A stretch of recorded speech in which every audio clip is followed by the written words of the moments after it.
सभी विद्यार्थियों को नमस्कार। बीएससी पार्ट फर्स्ट के माइक्रोबायोलॉजी, माइकोलॉजी और प्लांट पैथोलॉजी पेपर में हम फंजाई के जनरल कैरेक्टर्स के बारे में बात कर रहे हैं।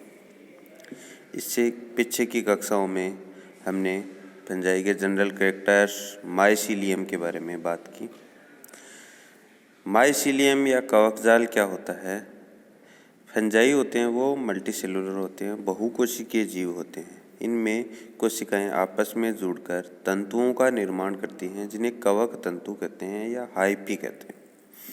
ये हाइफी आपस में उलझकर एक जालनुमा संरचना बना लेते हैं, जिसे कवक जाल या माइसीलियम कहते हैं। आज की कक्षा में हम बात करेंगे कि कवक तंतु किस किस रूप में अपने आप को रूपांतरित कर सकते हैं। इनके बारे में, मॉडिफिकेशंस ऑफ हाइफी के बारे में आज बात करेंगे। सबसे पहला टाइप है हाइफी का मॉडिफिकेशन है प्रोसेनकाइमा। प्रोसेनकाइमा हाइफी का एक ऐसा अरेंजमेंट है जिसमें खूब सारे हाइफी आपस में लूजली और पैरेलली अरेंज हो जाते हैं, लेकिन अपनी इंडिविजुअलिटी नहीं खोते हैं, मतलब वो मिक्स नहीं होते हैं।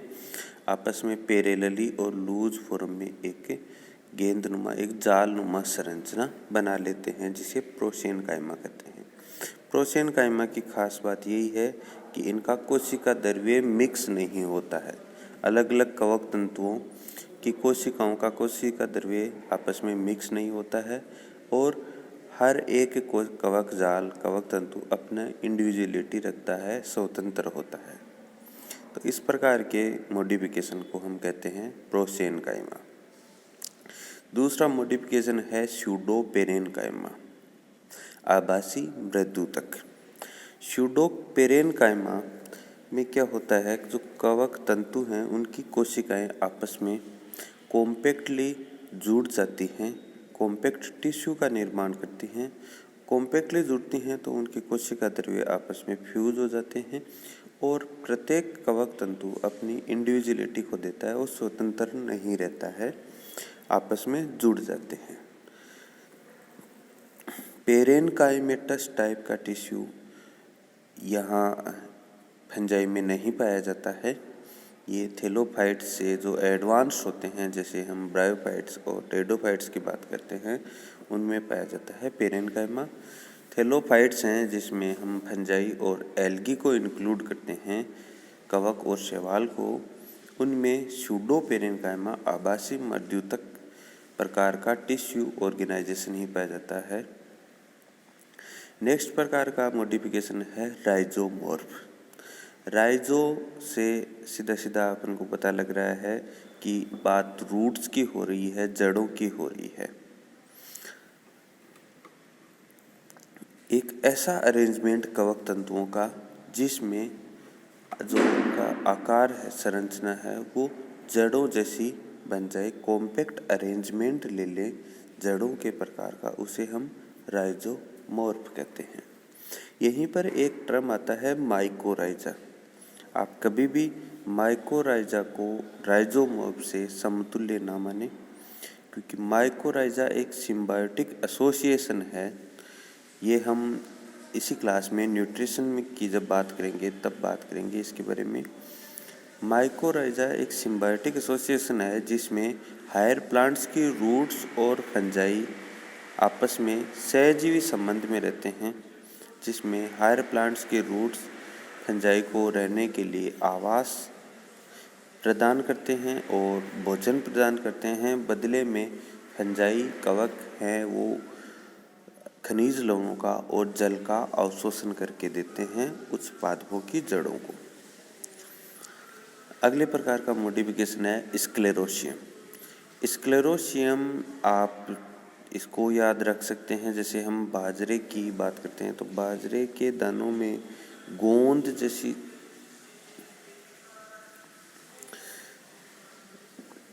चीज़ें हमें मिलती हैं, गांठ जैसी छोटे छोटे दाने से हमें प्राप्त होते हैं। उन संरचनाओं को कहते हैं स्क्लेरोशियम।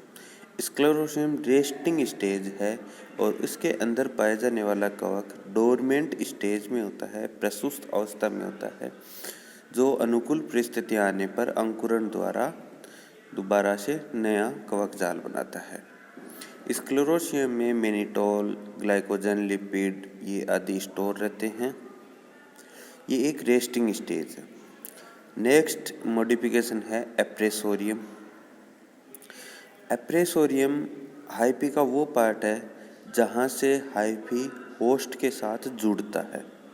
जिस जगह से होस्ट के साथ जुड़ रहा है उस पार्ट को कहते हैं एप्रेसोरियम। ये एक तस्तरी नुमा संरचना होती है। नेक्स्ट मॉडिफिकेशन है होस्टोरिया, चुस्कांक।